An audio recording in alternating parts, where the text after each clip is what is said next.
Good afternoon, everyone. My name is Ian Gary. I'm the Executive Director of the FACT Coalition, the Financial Accountability and Corporate Transparency Coalition. And we're very pleased that you've decided to spend your lunch hour with us to talk about an amazing new book by Michel, and we'll hear more about that book, and to join us with a panel of policy experts to talk about the issues raised in Casey's book and what the US government can do to address them. I've started at FACT about a year ago. It's been a wild ride, and we've made a lot of progress in that time. But the FACT Coalition was founded more than a decade ago, precisely to address many of the problems that Casey so eloquently describes in his book, American Kleptocracy, how the US created the world's greatest money laundering scheme in history. And I would add, for purposes of this event, what we can do about it. FACT is now a coalition of more than 100 groups united behind the goals of creating a fair and transparent global corporate tax system and combating the harmful impacts of corrupt financial practices. Unfair tax systems, multinational corporate tax avoidance, illicit financial flows, and corruption all rob developing and developed country governments of the resources they need to fund social services, fight inequality, and combat climate change. But the good news is we're winning. In January, Congress enacted the Corporate Transparency Act, new legislation that will require anonymous shell companies, a pernicious vehicle fueling the corruption and criminality at the heart of Casey's book, to reveal their true owners. As Casey says in his book, for the first time in nearly 2 decades, the US had passed a remarkable piece of counter-kleptocracy legislation. And for the first time in years, perhaps ever, the foundations of America's kleptocratic networks buckled. I highly recommend this book, and we're very glad the positive reviews are rolling in. This book reads like a political thriller, and as you'll find out, is also connected to Michael Jackson's Thriller. I never thought that such a dark story could be such an entertaining read. Now we'll turn to Casey, who has been a friend of the FACT Coalition for many years. His writings on financial secrecy, kleptocracy, and other issues have appeared in many prominent publications, and he is currently an adjunct fellow at the Hudson Institute's Kleptocracy Initiative. We'll have Casey speak for about 20 minutes and then hear from our policy experts, Tutu Alicante and Kaisa de Bell, followed by an opportunity for all of you on this session to ask your questions of the panelists. So over to you. Well, thanks so much for that generous introduction, Ian. I suppose I should say at the outset, I certainly never anticipated writing my first book with so much material on Michael Jackson there. I promise there is other material that hopefully will be of interest to readers and audiences, whether or not you have been following this wonderful world of kleptocracy or if this is a brand new venture for you. So again, Ian, thank you to you. Thank you to the FACT Coalition. Obviously, Tutu and Kaisa, thank you both for being here today. I just do want to say at the outset that FACT has been at the center of so many of these transformations, so many of these policy pushes, so much of simply highlighting the issue of kleptocracy as it is, and then beyond that, the role of the US therein. Because if there is one thing this book is about, it is that transformation of the United States of America into, as I argue, this global center of offshoring, of financial secrecy, and of kleptocracy as we know it in 21st century. Now, kleptocracy may be a new term for many, so I'll take just a moment to define it. When we're talking about kleptocracy, we're not necessarily talking about the actual, etymology of the word itself, what it technically means, right? Rule of thieves. There are kleptocratic governments, there are kleptocratic regimes, there are kleptocracies as they exist in that traditional context. But when I'm talking about kleptocracy, as I argue in the book, what we're talking about now in the 21st century is this transnational, international financial architecture of illicit financial flows, or the incentivization of the passage of and the growth of the explosion of illicit wealth from source countries, from those regimes, those governments that allow the pillaging, that experience the pillaging, that oversee the pillaging of local populations, and the transferring of that wealth into destination countries.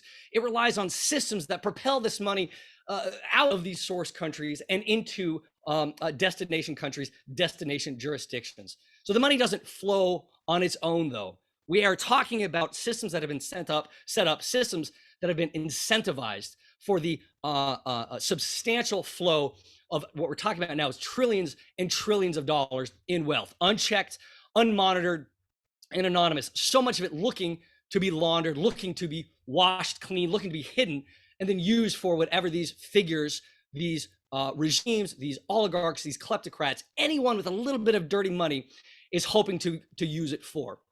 This is kleptocracy. This is how it has developed. This is an international phenomenon that, again, we're talking about trillions of dollars now, estimated 10% of global wealth in offshore havens, an estimate that puts the offshoring economy in many ways comparable to, for instance, the Chinese economy. It's almost this offshore, this invisible superpower that we're talking about now. And this is where the US comes in, because it just so happens that over the past few decades, as these geysers of illicit wealth have erupted all around the world. And again, we're not talking about just one country, one region, one jurisdiction. We're talking about a global phenomenon. All of it, again, or so much of it, again, pilfered, so much of it suspect, so much of it dirty money itself. It has increasingly found a home in the same country that professes to be the global leader in anti-corruption efforts, that country being the United States of America. Now again, the US does have a claim to being the global leader in anti-corruption effort. You have things like the Foreign Corrupt Practices Act back in the 1970s, which was the first piece of legislation to criminalize the bribery of foreign officials. You have the first piece of legislation to identify money laundering as a specific crime. You even have things like the Kleptocracy Asset Recovery Initiative, which was enacted here in the US in 2010, which is specifically tasked with targeting and seizing the assets of kleptocracy. And that's all been happening, and that does give the US a way to claim the mantle of leadership in a broader fight against corruption and kleptocracy. But that's all been happening in Washington. That's all been happening at the federal level. That's all been happening at the US governmental level. But there are a number of other realities, a number of other trends and trajectories and developments that have created this real tension right here in the United States of America. Again, as I argue in the book, the US has transformed into this font of and this destination for all number of laundering services, all number of financial secrecy and offshoring services, but it hasn't necessarily been coming out of the United States government itself. There are a handful of trends and trajectories I just wanted to pull on that lead to this tension of the US becoming this center of, this central node of modern kleptocracy. And I'll just run through a few of them right now. The first one that I want to highlight is, again, not the federal government itself. The fact is that the US is still a federal polity. So the first one that I want to highlight is the states themselves. All 50 states still remain nominally sovereign entities with sovereign oversight of their financial infrastructure within the states themselves. There's a whole range, especially of smaller states, the US. These are smaller states that have taken full advantage of this kleptocratic transformation, and it's easy to see why. A number of these states, especially those on the smaller spectrum, don't have a manufacturing base or a natural resource base, and many of them fell on incredibly hard economic times through the late 20th and into the early 21st century. What these states realized, what the state government, state legislatures realized, is that there was, as they had this economic degradation, there was still a growing demand for all of this illicit wealth erupting around the world, looking to find a home, looking to be hidden, looking to be anonymized, looking to be laundered, while nonetheless looking to be used thereafter. Again, we're talking about the stripping of identifying information of illicit wealth from these kleptocratic figures, from these oligarchs, and in step a number of American states. Again, these are smaller states that realize they can provide the services, they can provide the incentives, they can provide all the laundering mechanisms these figures need. I think if we think of one state above all, it's probably Delaware, the great state of Delaware, which has become, frankly, one of the global leaders on its own in terms of things like anonymous shell company formation. Delaware now has more companies than it does people, than it does residents. So in a very real way, the constituents of the state of Delaware are now the companies themselves. But it's not just Delaware. We also have states like Nevada. We have states like Wyoming that have accelerated this kind of pro-offshore, pro-kleptocracy race to the bottom. And that's on the anonymous shell company side. But as we saw just a couple of weeks ago with the Pandora Papers, it's not just anonymous shell companies anymore. It's not just Delaware, Nevada, Wyoming anymore. Now you have states like South Dakota, which in this instance perfected something called the Anonymous Trust or Anonymous Perpetual Trust or Dynasty Trust. It goes by a couple of different names, but it has this brand new tool that allows for, that incentivizes and provides for the hiding of hundreds and hundreds and hundreds of billions of dollars of untrackable, untraceable wealth right there in South Dakota. We only have a fraction of an idea who's been taking advantage of South Dakota. We already know it is politicians, rights abusers, environmental destroyers, et cetera, et cetera. So again, we're talking about this tension in the US. You really have to dive into this broader federal construct of the US, with Washington on the one hand trying to lead these anti-corruption efforts and the states on the other end leading this race to the bottom, while Washington, we can go into more details, Washington not able to do much about it, at least until recently. Now that's the first trend in terms of the tension. The second one is dealing with loopholes and exemptions. One of the key pieces of anti-money laundering legislation the U.S.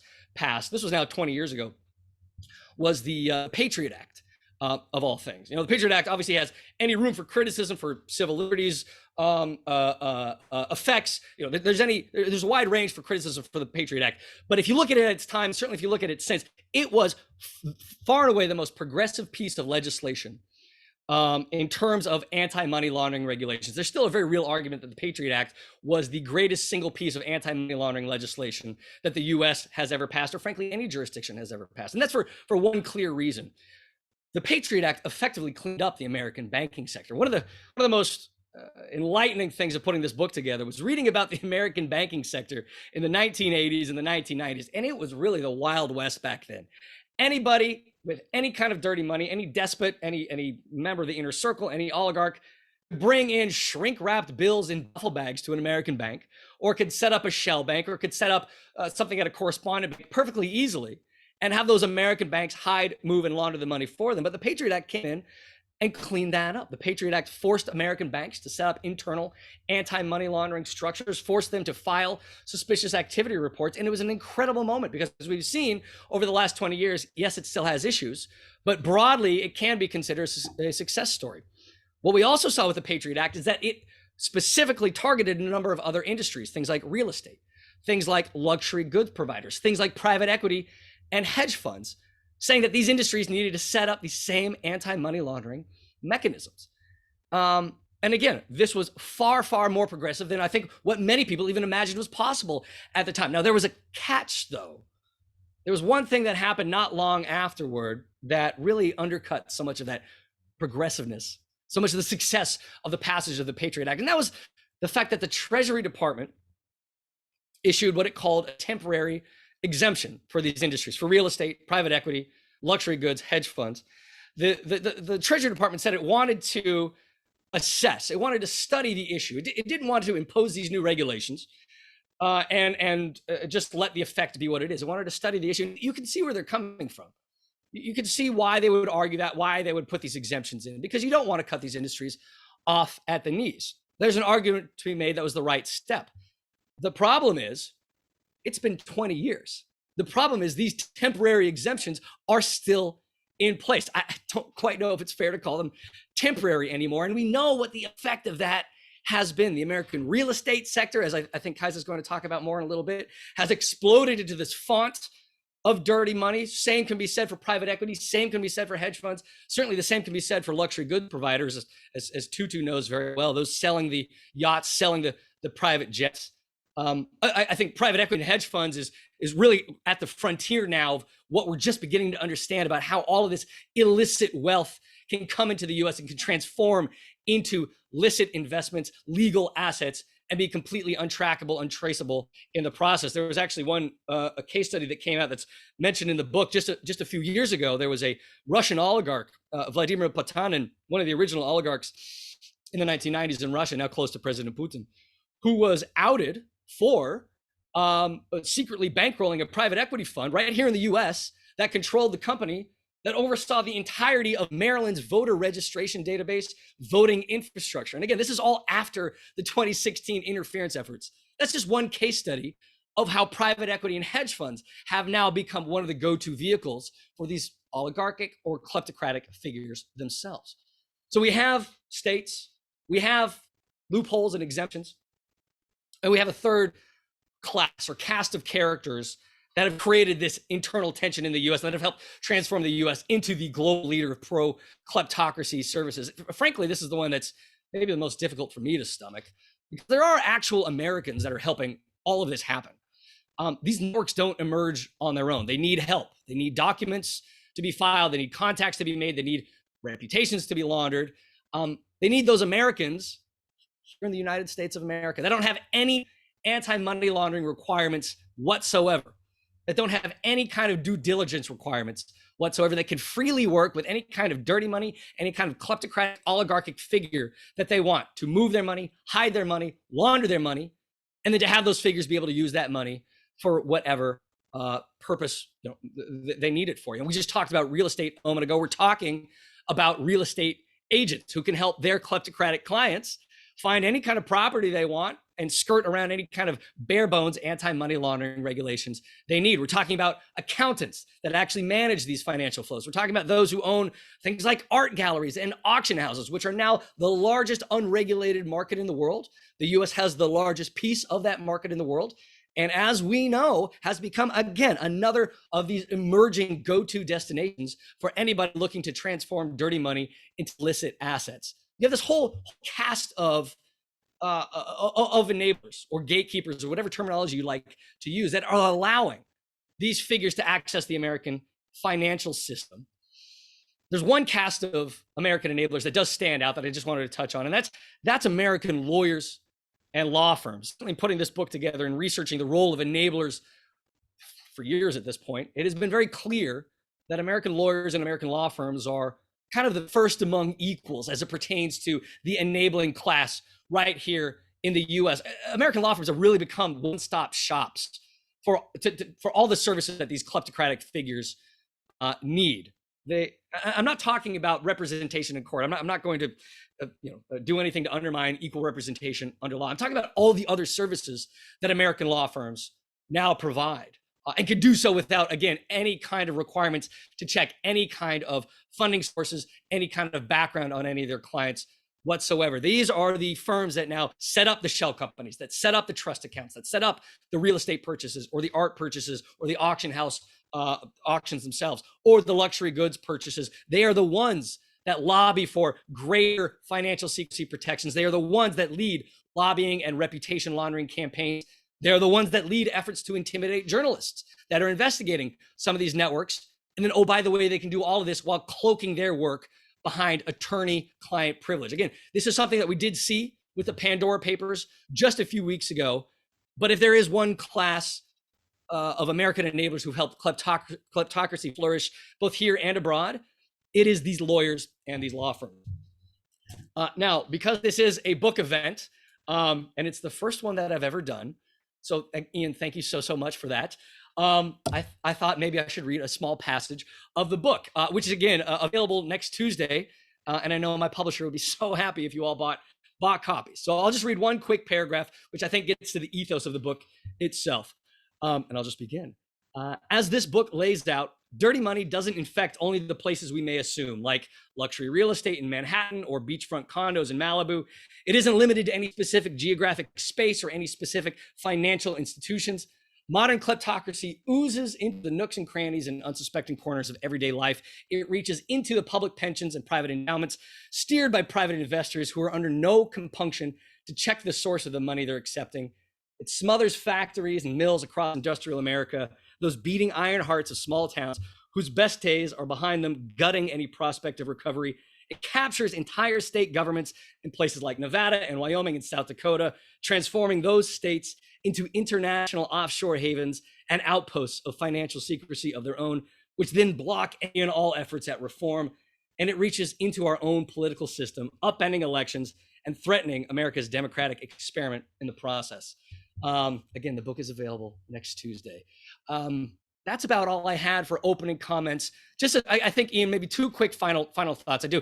The book itself does have a narrative component. There are two broad narratives that push the book forward. One about a Ukrainian oligarch who plowed allegedly hundreds and hundreds of millions of dollars all across the American Midwest, all across the Rust Belt itself, with none of us paying any attention whatsoever, and then effectively letting those buildings go to rot. So we're not talking about just the Manhattans, the Malibus, and Miamis. That's one case study. But the other one, which Tutu might be able to talk a little bit more about, is that Teodoran Obiang, the son of the longest standing dictator in the world, the man who became, as one federal investigator described to me, the poster child of kleptocracy, and who, and I may spoil the book a little bit, has become the world's biggest collector of Michael Jackson memorabilia because of all of these loopholes in terms of laundering and kleptocracy here in the US. I'll let Tutu describe more about that phenomenon. But the final one, I do want to highlight, so much of this material, so much of these topics, it can get depressing. We're talking about the magnitude, talking about the scale and the scope. It is a gargantuan issue. I would certainly argue it's the biggest issue, or certainly one of the biggest issues facing the world, certainly facing the US in the 21st century. But to echo what Ian said earlier, there is reason for optimism, perhaps more now than there ever was, or at least over the last 2 decades. We know what the solutions look like, and we're beginning to see momentum in that space pushing toward those solutions. It is the elimination of those exemptions for things like real estate, private equity, hedge funds. It is the funding of things like the Financial Crimes Enforcement Network that will go after these networks, that will target these networks. It is backing legislation that will close these loopholes, that will expand transparency, that will end and upend these kleptocratic networks themselves. There's so much more work to be done. We'll see what happens, for instance, at the Summit for Democracy coming up in just a few weeks about the kind of rhetoric and the kind of policies pushed there. But we do see momentum, and I am perhaps more optimistic than I was ever expecting to be about where things are and where things are going from here. Thanks so much, Casey. And I know that the world has changed in some ways since you had to put the book to bed, and we'll talk about that in the Q&A. And I'd be really curious about your thoughts about what you would have included in the book if you were, finishing it today versus, I'm assuming, last year. But the questions are coming in. But first, we'll hear from both Tutu and Kaisa before opening up for Q&A. I'm very honored to turn it over to my friend and colleague, member of the FACT Coalition and executive director of EG Justice, Equatorial Guinea Justice, organization that has been working for years to address the issues of human rights, corruption, and kleptocracy in Equatorial Guinea. Tutu, the floor is yours. Thank you so very much, Ian. And I have to congratulate you, Casey. This is an amazing book. This is a very insightful book, very well-written book, and one that addresses an issue that, is very, very important. And I have to say, Casey, I listened to your interview recently on NPR. I think it was, I can't remember the program. And listening to you today, I'm thinking as a trained American lawyer, who was hoping, or who had this dream of becoming a cowboy and moving to South Dakota, I don't know which one of my dreams I should give up first, continuing to be an American trained lawyer or moving to South Dakota and becoming a cowboy, or maybe I should just move to Montana and be a cowboy there. But thank you, Ian, all right? And thank you, FACT Coalition. I think there is not much to add to what Casey has said. I think there are a couple of things I would like to do, however, right? Because when you read the book, as Casey mentioned, you get a sense of Teodoran and who he is, and you get a sense of the Ukrainian kleptocrat. In the case of Teodoran, is important for us to think about what is behind Teodoran. And by that, I mean the type of mafia state, the type of systematic nature of Equatorial Guinea as a government, right? Equatorial Guinea, as I have said many times, is the textbook case of a complete state capture, right? So if Teodoran is the poster child of kleptocracy, the country that he's from, is the textbook case of what a state capture, what a kleptocratic state is, what a mafia state really is, a state that is ruled by and brazenly plundered by one single family, right? And one family that has been in power since 1979.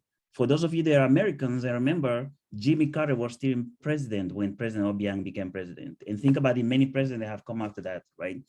And as Casey pointed out very eloquently, the type of kleptocracy that we have in Equatorial Guinea does not happen without the tacit complicity of a sophisticated network of well-paid lawyers, bankers, accounting experts, PR professionals, all these people, you know, whose primary job, I would argue, has become helping one family steal as much money as possible to hide in this offshore financial system that Casey writes about so eloquently, right?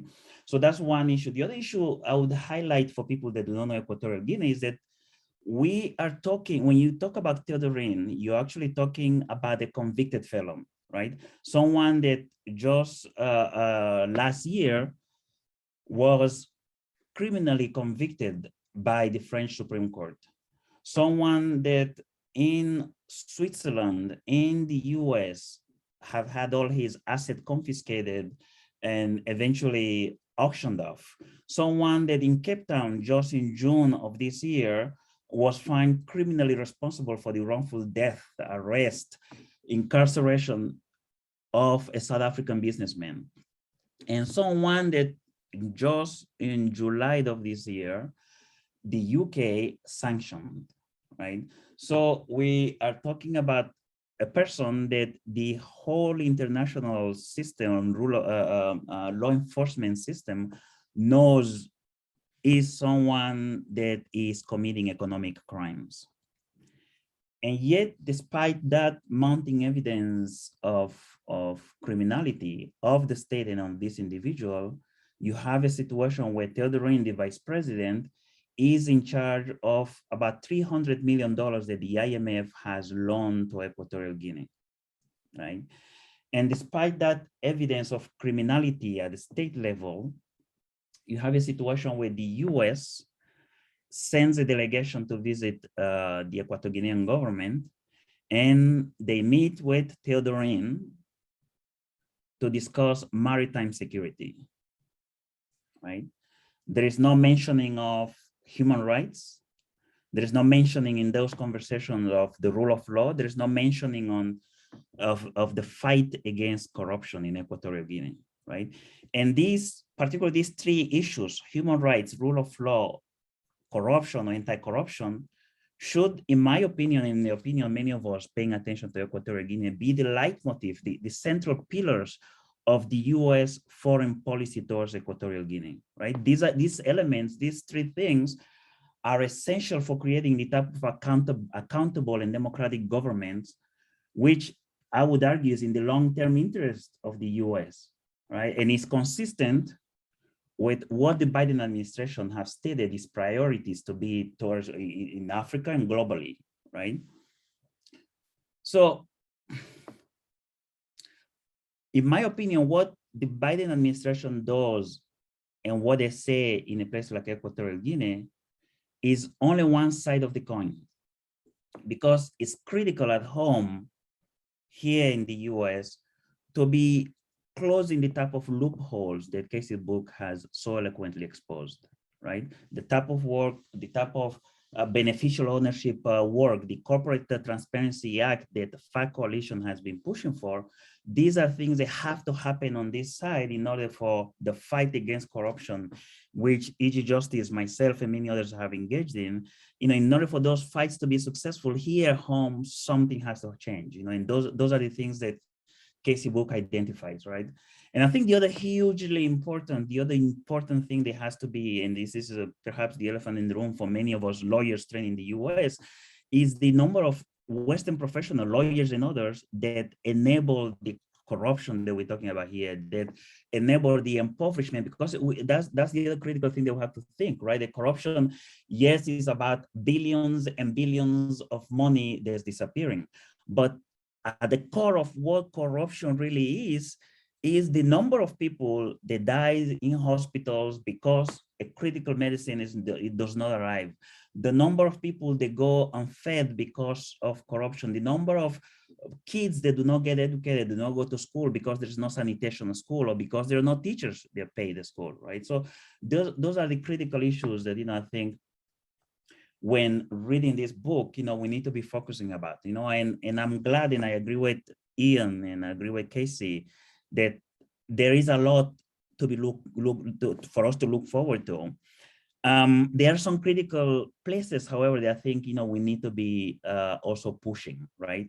So in addition to this thing that I've pushed about here in the US, internationally, I mean, for those of us that are focusing on Africa, it is quite disappointing. It is quite disappointing to see that the African Union has not made this fight against kleptocracy, against global corruption, or has not made this fight, sanctioning gross violators of human rights a priority. So I am cautiously optimistic. I am optimistic, however. So thank you very much, Ian, and again, congratulations, Casey. Thank you so much, Tutu, and we look forward to engaging you in the Q&A as well about the situation there and some specific recommendations for the US government and what kinds of tools the US government should be using in that kind of situation. I'll turn now to Kaisa de Bell, who's a policy analyst at Global Financial Integrity, one of the key members of the FACT Coalition, and a real ally in the fight against illicit financial flows globally.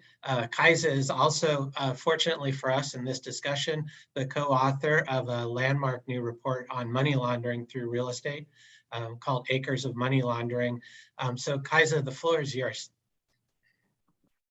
Thank you, Ian, and for the FACT Coalition for hosting this panel. And I want to start with congratulating Casey on the forthcoming publication of his book, which really does an excellent job at explaining how the US has become such a safe haven for kleptocrats.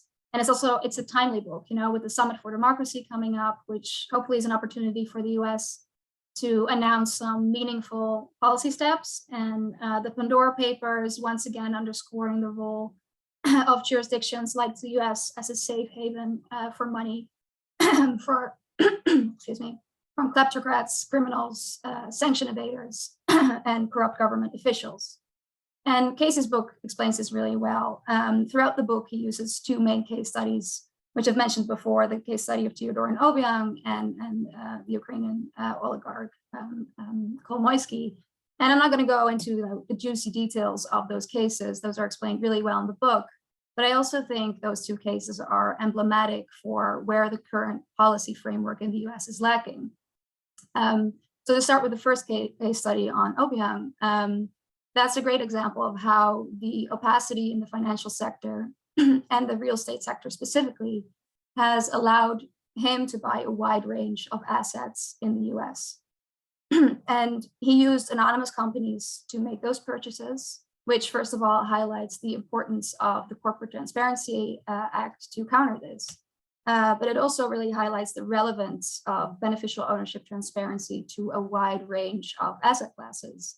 He used companies to buy fancy cars, art, lavish mansions, jets, and to focus on real estate. So GFI recently published a report on real estate money laundering. And that's a risk that's been known for years. At the same time, real estate is also a really good asset for investment and for generating long-term profits. Our report analyzed cases over the past 5 years, real estate money laundering cases in the US, and found that more than $2 billion was laundered through the sector in just cases from the past 5 years.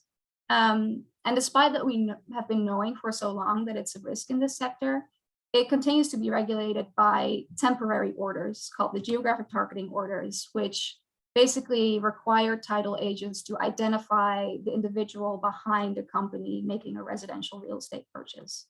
And so that addresses some of the opacity in the real estate sector. So it's a helpful tool, but our report also shows that in their current form, they are clearly inadequate to deal with the scope of the issue. Not only because they're temporary, they have to be renewed every 6 months, which FinCEN has done since the inception of these orders in 2016. they've renewed it time and time again every 6 months. So that's a serious limitation, but they're also very limited in focus as well. And one of those limitations of the GTOs is that they only apply to a handful of counties in the US. To use the example of Obiang again, yes, he purchased a mansion in Malibu, but he also purchased a home in Montgomery County in Maryland, which is not the county that you typically think of when you think of dirty money flowing into the US. And actually right next door to him in Maryland, the president of the Gambia, who officially has a very modest salary, purchased another $3 million mansion right next door. So that's just one example of a county where dirty money is flowing into US real estate. And our report actually shows that we looked at those cases over the past 5 years, and that in more than 60%, so the majority of the cases, it involved a property, one or more properties in a county that's not covered by the GTOs. So at the very least, to create more transparency in the real estate sector, those GTO requirements should be extended nationwide and made permanent. Now, the second case that Casey's book looks at is the case of Kolomoisky, which really highlights the issue of commercial real estate. And the US hasn't even started to address real estate money laundering in the commercial real estate at all. So what Kolomoisky did, instead of buying beautiful homes in New York or in Miami, he instead laundered his money through commercial real estate in small towns in the US. So he purchased office towers and steel plants and other factories in cities like Cleveland, Ohio. He also went to West Virginia, Kentucky, Illinois. And like I said, the GTOs only apply to residential real estate. So commercial real estate is a completely uncharted territory in US policy. There are currently no measures in place to prevent cases like this from happening again. So the US desperately needs to start grappling with the issue of commercial real estate. To start with, those GTO requirements of identifying the beneficial owner should be extended to commercial real estate transactions as well. But I would also, in this context, like to highlight the role of private investment vehicles, such as private equity funds, where commercial real estate is an important and growing part of their investment portfolio. And in that sector, also beyond real estate generally, the money laundering risks are huge. There are currently no regulations in place to monitor the money flowing into those private equity funds and other private investment vehicles. So it's very important for the US to also introduce regulations in the private investment industry and requiring investment advisors to conduct basic anti-money laundering checks and customer due diligence checks. Now, just to move on from real estate, I would like to make one third and final point, which really is highlighted again in Casey's book, as well as our report from GFI, is we're not talking about small-time criminals here who operate in isolation or do all the dirty work themselves. We're talking about powerful political figures, high net worth individuals with a lot of resources. And they need an army of experts, of enablers, of professionals to help them navigate through the US financial system and the loopholes that exist in the financial system. And they have the resources to hire lawyers, accountants, real estate agents, investment advisors, corporate formation agents, all those professionals. And those professionals are also the ones that enable figures like Obiang, like Kolomoisky, and so many others to find a safe haven for their money in the US. And in our report, we found that sometimes those actors are directly complicit in laundering the money. They know what they're doing. They might be even involved in the scheme. But other times, and very often, they are willfully blind, or they create a safe haven for that money by simply not asking the right questions. Even when they know who they're dealing with, when there are obvious red flags, they're not asking any questions because the US government does not require them to ask any questions. The US is currently not regulating these enablers.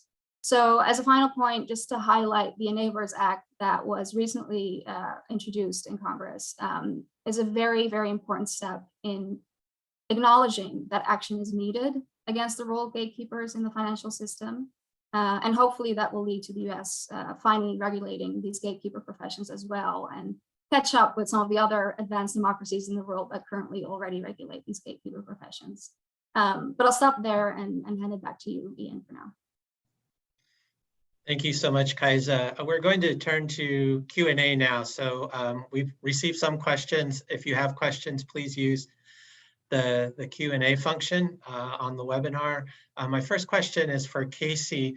It comes in from one of our participants, and he says, if I understand the premise, it is not that there are American kleptocrats, but rather the use of the weak systems in the US being manipulated as a service to foreign kleptocrats. Is that a correct reading of your conclusions, Casey? Yeah, I would say that's a fair reading of the conclusions themselves. I'm certainly not arguing that the U.S. is overseen by a kleptocratic regime or kleptocratic figures. I certainly wouldn't ascribe the term kleptocrat to President Biden, who I should add is our very first president from the state of Delaware. So keep an eye out for a little bit of that in the book itself. But no, that is a fair summation of what we're talking about. It is that these foreign, non-American national kleptocratic characters, oligarchs, their inner circles, their contacts, their connections, or arms traffickers, or narco traffickers, or wildlife traffickers have been turning to the US for years and years and years to service all of their laundering needs, to service all of their financial secrecy needs, to strip the identifying information of them from the money, but to be able to control those funds, those assets, those financial flows nonetheless, and then to have these American, as Kaisa just mentioned, enablers, these enabling classes of Western, in this case, American professionals, helping move, hide, and launder that money itself. Again, we're talking about kleptocracy, a transnational financial architecture. The U.S. is providing these kleptocratic services and has been doing so for years. I think, it's funny, I think the term the questioner used was manipulation. There are elements of manipulation, certainly. But it's not as if this isn't all legally permissible within the American context. These are legal loopholes. These are legal exemptions. These are legal professions that are using the lack of any kind of regulatory oversight, the lack of any kind of anti-money laundering or due diligence requirements to move and hide all of this money. So in a certain sense, it's perhaps not actually manipulation whatsoever. In a certain sense, it's using these systems and using the breadth of these systems for their clientele's end, for the ends of the kleptocrats elsewhere, the kleptocratic regimes, these oligarchic, despotic, autocratic figures elsewhere, using these systems in many cases for exactly what they were set up to do. Yeah, I think that's a really, really good point. But I do think the question kind of gets at what the point that you make in the book is that kleptocracy is not a focus on individuals, but is a focus on a system that's a transnational system. So we could say that the enablers or the collaborators, however you want to call them, are part and parcel of a transnational system of kleptocracy, right? Yes, again, that's exactly right, Ian. These are parts, these are nodes, these are centers of and confluence points within this broader phenomenon of modern kleptocracy in the 21st century, which we have seen this increasing and expansive role of the United States of America at the state level, certainly as it pertains to these loopholes and exemptions, and then again, pertaining to these enablers as well. The U.S. only continues to grow in stature within this broader reality and rubric of modern kleptocracy, and to our continued detriment. Yeah. So we talked earlier about, one of the frustrations about writing a book that's so timely and topical is that at some point you have to stop writing. And lots happened since I'm sure you delivered the book to the publisher, one of which was Biden coming into office. And as you mentioned in the book, even as a candidate and as president-elect, Biden made some very strong declarations about the need to combat corruption, to address kleptocracy. I was wondering if you could talk a little bit about how you would assess the performance of the Biden administration. Obviously, it's early days. It's not even 1 year into his administration. But how would you assess the gap between that kind of rhetoric before he came into office and then the signals of performance and commitment? Well, I suppose there are a few different ways to answer that, Ian. Certainly on the one hand, and you're exactly right, the book does not go through the totality of what we have seen this year. And frankly, what we have seen this year is that much more cause for optimism itself. But I suppose, Ian, there's a couple ways to answer that. On the one hand, there's always more that can be done. And there's certainly more that should be done, whether it's funding for things like the Financial Crimes Enforcement Network, right, FinCEN, the American Financial Intelligence Unit, whether it pertains to expanding American targeted sanctions regimes on some of these figures, as Tutu mentioned, Teodoran Obiang, who again is one of the primary case studies of the book. He's been sanctioned by the United Kingdom. For some reason, he still hasn't been sanctioned by the United States. I'm not entirely clear as to why, given that so many of the US government firmly recognize he is this poster child of modern kleptocracy. And oh, by the way, has been the subject of high profile investigations and asset seizures. There's always more that can be done. But there is a reality that just in the last year alone, we have seen more momentum, more progress than frankly we've ever seen before. I know, Ian, you mentioned that there have been a number of developments in 2021 that wasn't able to include in the book, and I was just trying to list all of them just now. I'm sure this isn't comprehensive. We have, we have in Congress the creation of the Counter Kleptocracy Caucus, which has become really the brain trust for so many of these counter kleptocracy bills that are certainly still waiting to be passed. But we have seen over and over and over again a number of pieces of legislation proposed on this front. One of those being the so-called Enablers Act. Now that's an acronym whose full name I can never remember because this is the congressional creativity. So it does stand for something, but it is an acronym, Enablers Act, which does exactly what we were talking about earlier. Placing basic kind of anti-money laundering regulations, due diligence regulations on this enabling class here in the US. Again, something we haven't certainly seen before, and frankly haven't seen in many other jurisdictions elsewhere. We're talking about the trust providers, we're talking about the lawyers, we're talking about the art and auction house managers, those that have been creating and profiting from these networks. We've even seen President Biden specifically elevate corruption to a national security threat, putting it on the same level as things like terrorism or nuclear war, which is, again, something we have never seen before. These are all fantastic developments. These are all overdue and welcome developments. And even just a month ago with the Pandora Papers, I know I mentioned this earlier, there have been a number of these significant releases. We have the Panama Papers, we have the Paradise Papers, we have the Pandora Papers. In a certain sense, they're all saying the same thing. They're all telling the same story about how kleptocracy operates in the 21st century.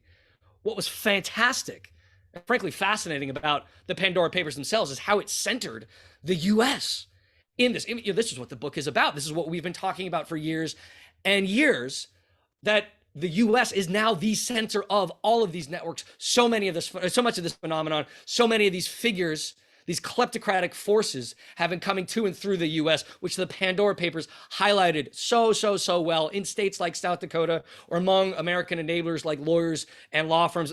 Certainly for me, speaking as an American and obviously as the author of this book called American Kleptocracy, that's really what I took away from the Pandora Papers. So again, all of which is to say, more material, more information, more confirmation, and more momentum to push forward to implement the kinds of policies that have been overdue for years and years. Great, so the paperback edition might be a lot thicker. There might be some additional material for an epilogue, and certainly, hey, I'm more than happy to put and take as much possible information and as much possible a slice of that momentum as we can for the paperback edition whenever it comes out sometime next year. Great. My next question is for Kaisa.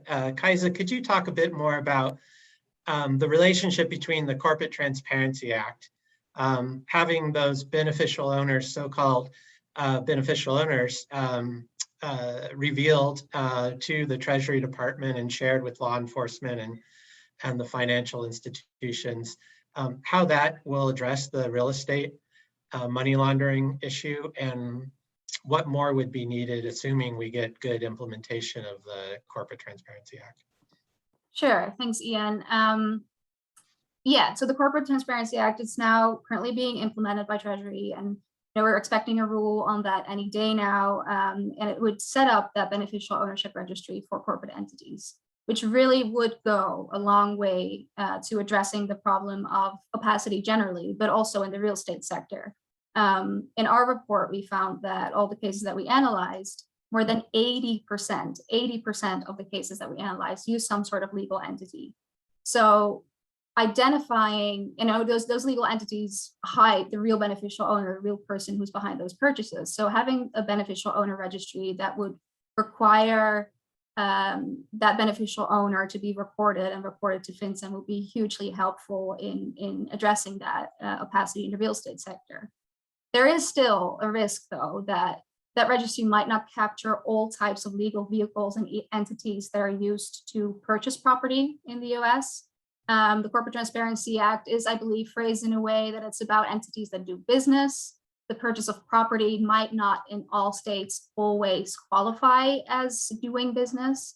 We also saw in our report that sometimes legal vehicles were used that were registered and incorporated in the US, but other corporate entities were registered abroad, and those were used to purchase real estate in the US with. So that may not, depending what exactly the scope of the register is going to be, but that may not cover the full extent of those entities. So addressing those loopholes, in addition to the already incredibly important step of having a registry in the first place, but adding a general rulemaking about real estate specifically is critical. And that could be done by, for example, turning those GTO requirements in a more general and nationwide regime that also covers those excluded entities. Thanks. I'll turn to Tutu now, and Tutu, we received a question. I think your work in the trenches to fight against kleptocracy in Equatorial Guinea is an inspiring example for so many people. And we got a question for you about what recommendations would you have for other African civil society groups who are trying to fight kleptocracy, both those groups who are based in Africa and maybe groups in the diaspora? Well, thank you very much, Ian. First and foremost, I think they should definitely reach out to me, because that requires a longer conversation that we can have here. But, precisely because of that point, one of the things I wanted to talk about just briefly is the fact that, Casey's book is focusing on 2 cases, right? But those of us that live, particularly in the global South, we know that this is a big problem that affects all our countries, right? From Venezuela, Ecuador, right here, right at, even Mexico, to all the way, in Congo, Brazzaville, Angola, Nigeria, Gabon, so, and we're talking about billions of dollars here, but the reality, is that there are billions of people behind this money that's being illicitly transferred out of our countries, billions of people that are dying. All these different numbers, can sometimes we lose sight of the fact that we're talking about human beings that they're being deprived of a future, right? And so I think that's one critical point. I think for those of us that are in the global South trying to fight this fight, one of the first things that we have to do, is ensure that we are engaging the U.S. government in the things that are important, right? In the case of Equatorial Guinea, for instance, right now, there will be an ambassador eventually once Congress decides to confirm this person. One of the things that we have to be pushing the U.S. government to think about, is how these ambassadors that goes to Africa, in the case of Equatorial Guinea, are empowered and instructed to prioritize human rights, to prioritize rule of law, to prioritize the fight against corruption, right? As I mentioned earlier, maritime security to protect all companies is important, but there are other things that, that builds the type of allies that the US should want in Africa and beyond, right? And the other thing that, we need to be paying attention to, is, Casey mentioned the Kleptocracy Asset Recovery Initiative. Recovering those assets is one part of it. Repatriating those assets is another critical point, right? How do we ensure that these millions of dollars that disappear from our countries are repatriated and help build the systems that we want in our African countries? And that's again a much longer conversation that I'll be glad to have. I think if they go to the FACT Coalition website, they should be able to find how to contact me, and I'll be happy to engage in that conversation. But we need to push the U.S. to pivot away from that frame of we want oil, and for that reason we won't discuss human rights, to where, particularly with this government, they have come out forcefully and talk about their willingness to promote human rights, democracy, to then take a moral stand and say we are going to focus on these things as the leitmotif. Great, thank you so much, Tutu. I think I'll give the last word to Casey Michel, and I think two questions. One is, one of the players in the book that's on the side of good was the recently passed Senator Carl Levin. And maybe if you could mention the impact that Senator Levin had on the fight against kleptocracy and corruption. And then finally, we're expecting to see a new strategy from the US government on combating corruption as a result of this national security study memorandum that was issued in June. We might see something in December. How would you look at that strategy? What would a successful strategy look like? Are there any key elements that you'd want to mention? Well, yeah, both great questions. And I will say, just as a final comment, I mean, Ian, again, thank you so much for putting this together. Putting my observer hat on, it is very clear that the FACT Coalition has played a key, if not frankly the key role over the last few years in finally getting the U.S. over the hill as it pertains to beneficial ownership, and finally ending a non-Michel company formation here in the U.S. Yes, the book does have a number of very positive figures, certainly, as I would argue, heroic figures for so much of what they did, certainly at the time, and as we continue with their legacy moving forward. And certainly Senator Carl Levin out of the state of Michigan is absolutely one of those figures. He was senator for 36 years. He helped oversee a number of high-profile investigations into both the kleptocratic figures themselves, in this case the Obiangs and the Obiang family, or in Teodoran Obiang in particular, but also the American enablers, these real estate agents, these accountants, these bankers, these lawyers, et cetera, et cetera. It was his investigations and his staff's investigations that really began to unfold and describe the kind of contours of what modern kleptocracy would look like in the 21st century. They didn't necessarily use that terminology. Again, these are things that we've come into, these kind of terms of art over the last few years, but it is very, very clear that through the 1990s and 2000s, Senator Levin, he could see what was coming. He knew what was emerging, and he was actually the one ringing the alarm bells about what this was going to do to not only those source countries underneath those kleptocratic regimes themselves, but to us as well here in the United States, here in states like Michigan, across the American Midwest, across the Rust Belt, and to American democracy itself. And, if there had been more folks listening to Senator Levin at the time, we would have been able to avoid a huge amount of the issue that we are now facing. So again, the book goes into far more detail about how Senator Levin did that and why we certainly should have paid heed when we did. And he unfortunately passed earlier this year. And I certainly hope he is resting in peace wherever he may be. The second question pertaining to combating corruption, you're exactly right, Ian. This is one of the big things that we are waiting for in the U.S. right now. What is the Biden administration going to find? What are they going to publish? What are they going to use to describe how the U.S. should respond to corruption, to kleptocracy moving forward? I'm certainly waiting with bated breath for what the executive branch is going to come back with. I'm very excited to see what they come back with and what policies to implement. There are any number of specific policy recommendations. We can look at the bills that have been proposed out of the Counter Kleptocracy Caucus. We can certainly look at some of the recommendations from the FACT Coalition itself.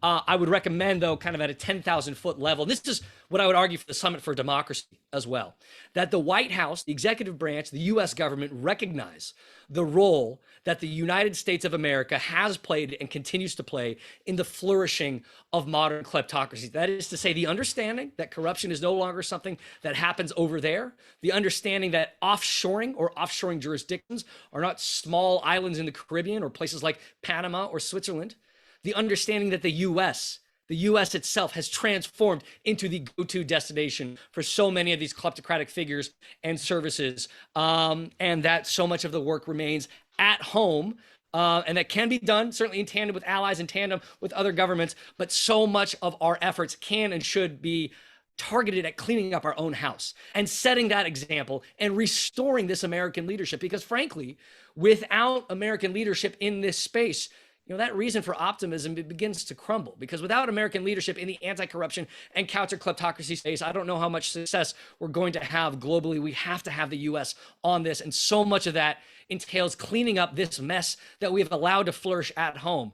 But again, we have created the mess ourselves, and we know what it takes to deconstruct, decreate that mess, and then to share those lessons with allies and with others elsewhere. And again, I'll just come back to the perhaps misplaced, perhaps unexpected optimism that I still have about where things are and where things are going. And so much of that is because of folks like Ian and Kaisa and Tutu, this kind of growing cohort of us, or voices, who realize what kleptocracy is, what it means, and how it can be finally ended in the 21st century. Well, thanks so much, Casey. We're at time. We really appreciate the fact that you chose the Fact Coalition to be your first book talk. It's quite an honor. I'm really happy to have Tutu and Kaisa to add further policy dimensions to the issues your book raises. And more than ever, we need individuals and organizations to become involved and join us in the Fact Coalition to fight against the issues that Casey's book so eloquently describes. So Casey, I hope you enjoy the rest of your virtual book tour and wish you great success with the book launch. And to everybody who joined, thanks for being part of this discussion. And for those who asked questions that we didn't get to, apologize for that, but look forward to engaging with you down the road. Thanks everyone, and have a great afternoon. Thanks everyone.